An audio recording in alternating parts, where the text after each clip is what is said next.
하나님의 말씀 사무엘상 1장 1절에서 8절에 있는 말씀까지 보겠습니다. 사무엘상 구약성경 사무엘상 1장 1절에서 8절까지 읽습니다. 에브라임 산지 라마다임 소빔에 에브라임 사람 엘가나라 하는 사람이 있었으니 그는 여로함의 아들이요 엘리후의 손자요 도후의 증손이요 숲의 현손이더라. 그에게 두 아내가 있었으니 한 사람의 이름은 한나요 한 사람의 이름은 분인나라. 분인나에게는 자식이 있고 한나에게는 자식이 없었더라. 이 사람이 매년 자기 성읍에서 나와서 실로에 올라가서 만군의 여호와께 예배하며 제사를 드렸는데 엘리의 두 아들 홈니와 비느하스가 여호와의 제사장으로 거기에 있었더라.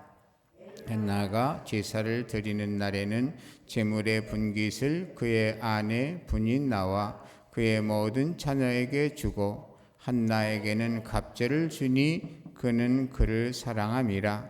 그러나 여호와께서 그에게 임신하지 못하게 하시니 여호와께서 그에게 임신하지 못하게 하심으로 그의 적수인 분인나가 그를 심히 격분하게 하여 괴롭게 하더라. 매년 한나가 여호와의 집에 올라갈 때마다 남편이 그같이 하매 분인나가 그를 격분시키므로 그가 울고 먹지 아니하니 그의 남편 엘가나가 그에게 이르되 한나여 어찌하여 울며 어찌하여 먹지 아니하며 어찌하여 그대의 마음이 슬프냐. 내가 그대에게 10 아들보다 낫지 아니하냐 하니라. 아멘. 우리 모두는 가정의 행복을 꿈꾸죠. 또 부부가 화목하고 또 참 모든 일에 있어서 형통하기를 바라죠. 그런데 살다 보면 그렇게 원대로 되지 않는 경우를 많이 보는데 오늘 성경에 나오는 엘가나라고 하는 그 인물을 보면 참으로 가정 문제 때문에 고통을 겪는 이러한 모습을 보게 됩니다. 오늘 읽을 말씀 1절에 보게 되면 바로 엘가나의 그러한 그 족보가 나와요. 여로함의 아들이요 엘리후의 손자요 도후의 증손이며 숲의 현손이더라. 이렇게 어떤 그 인물을 소개할 때 그 조상들의 이름을 열거한다는 것은 그 가문이 상당히 유명하고도 또 존경받는 그러한 가문, 또 주목받는 그러한 가문이다라는 것을 알 수가 있는 거죠. 그런데 참으로 이러한 사람이 하나님의 관심을 받는데 그럼에도 불구하고 참 마음이 굉장히 괴롭게 사는 것을 보게 돼요. 왜 그럴까 하는 것을 말씀을 통해서 묵상하고 살피는 가운데 첫 번째 원인은 이 엘가나가 풍습의 피해자였다는 것이 밝혀져요.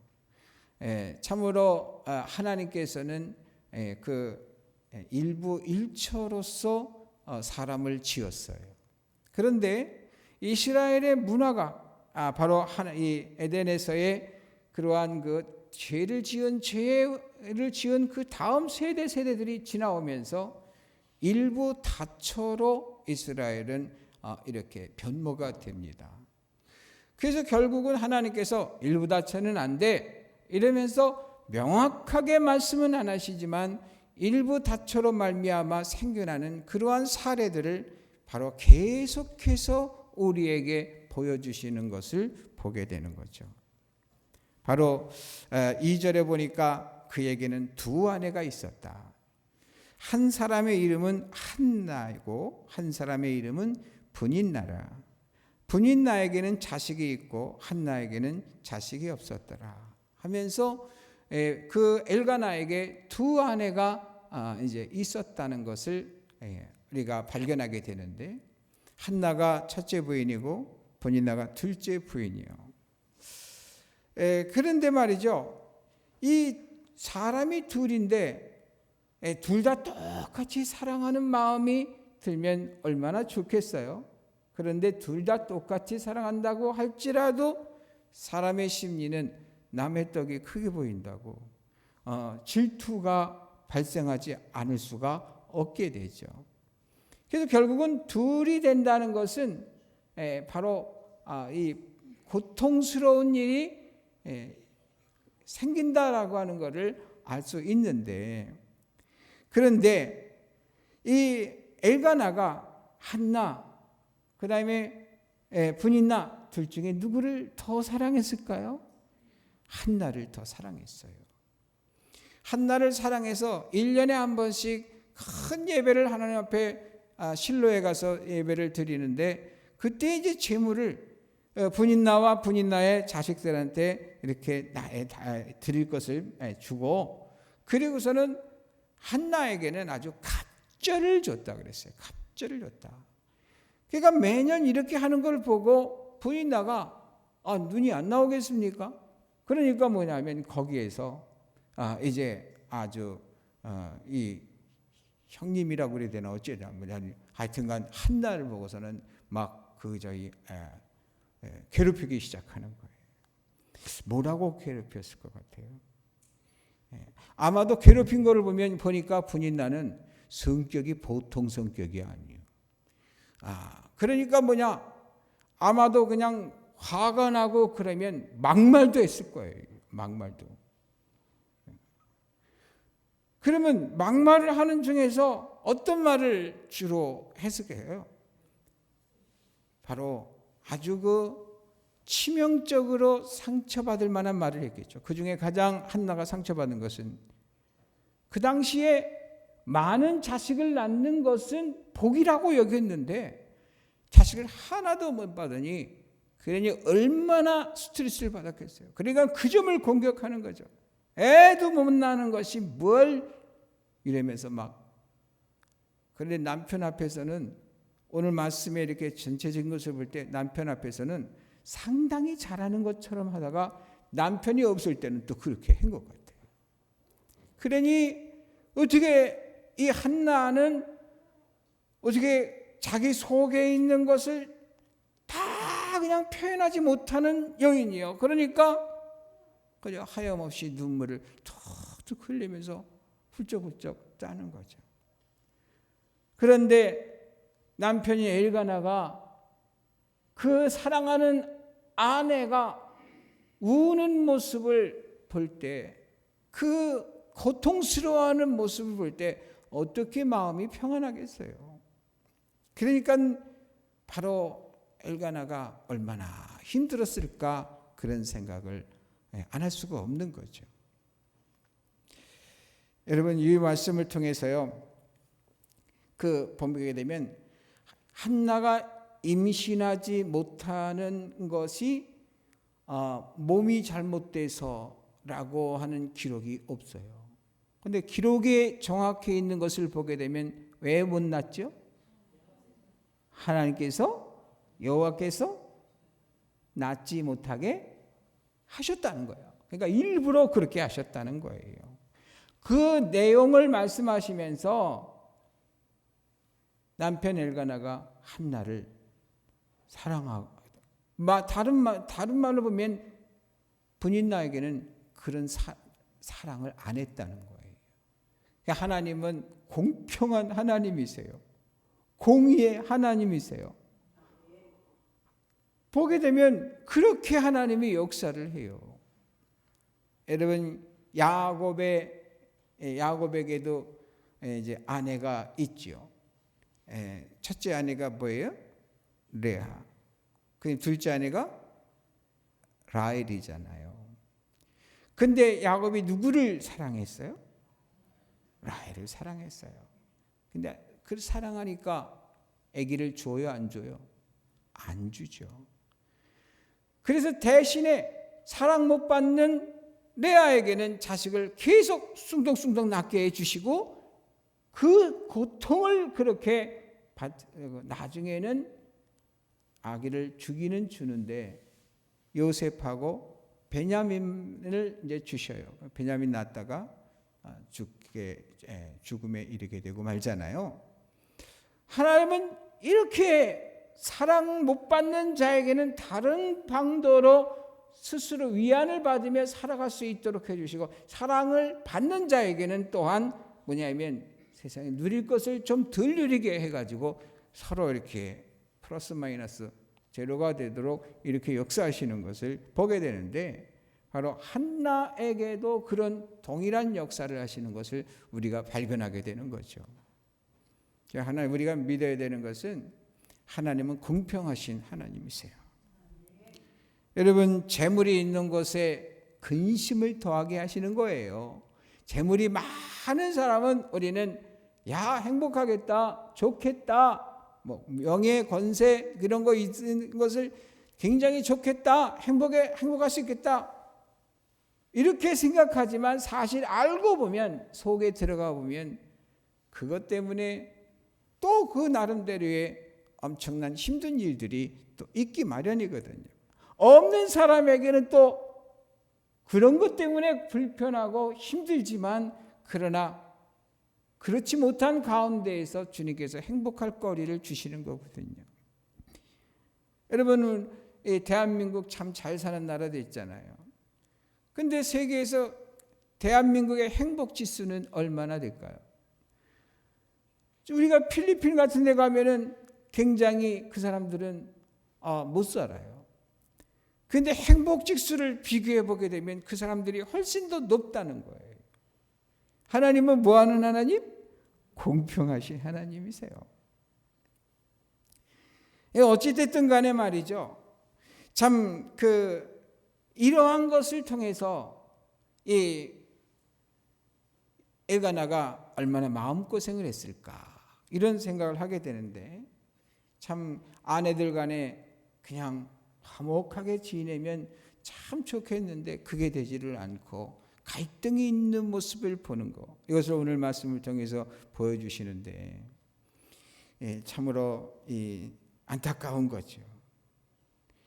그래 결국 어떻게 되냐면, 이 말씀을 통해서 하나님께서 우리에게 주시는 것은 뭐겠습니까? 바로 우리는 원래대로 돌아가야 된다. 원래. 우리 교회 원래가 있죠. 근데 하여튼간 본래대로 우리가 돌아가야 돼요. 돌아가야 되는데, 돌아가는 게 뭐냐니까 일부 다처가 아니라 일부 일처제다. 창세기 2장 20절에서 24절에 거기에 보게 되면 하나님께서 모든 동물들을 암수 만들어 가지고 서로 이렇게 사이좋게 지내는 것을 다 보는데 보기에 참 좋았어요. 그런데 아담을 만들어 놓고 보니까 혼자야. 그래서 아이고 안 되겠다, 돕는 배필을 만들어야 되겠다. 그래갖고 그냥 본래부터 다른 걸로 만든 것이 아니라 아담을 깊이 잠들게 해가지고서는 수술을 해요. 이 아담의 갈빗대를 2개 뽑아가지고 했다고 그랬나요? 1개 뽑았다고 그랬나요? 1개를 뽑았다고 그랬어요. 그래가지고 그것을 가지고 여자를 만드시고 아담에게 이끌어 오시니, 아담이 가로되 이는 내 뼈 중에 뼈요 살 중에 살이라. 이것을 남자에게서 취하였은즉 여자라 칭하리라 하니라.